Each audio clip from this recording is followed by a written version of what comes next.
గద్దించడం, శిక్షించడం అనేది దేవుడు మనల్ని ప్రేమిస్తున్నాడు కాబట్టి చేస్తున్నాడు. అందుకే మనం దావీదు లైఫ్లో చూసాం కదా, దేవుడు ప్రేమ గురించి, దేవుడి కృప గురించి అంతా ఆ గద్దింపకుండా, ఆ శిక్షకుండా వెళ్ళిన తర్వాత తను మాట్లాడుతూ ఉన్నాడు. నువ్వు నన్ను ప్రేమిస్తున్నావు, నన్ను శిక్షిస్తున్నావు, నన్ను గద్దిస్తున్నావు అనే విషయాన్ని గురించి.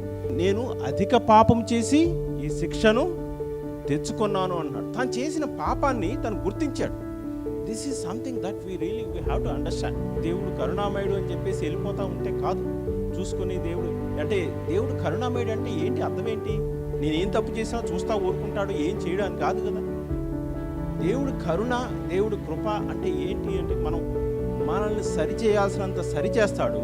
మనం ఎప్పుడైతే రెస్పాండ్ అవుతామో మన మీదకి రావాల్సినంత శిక్ష రాకుండా ఆపుతాడు.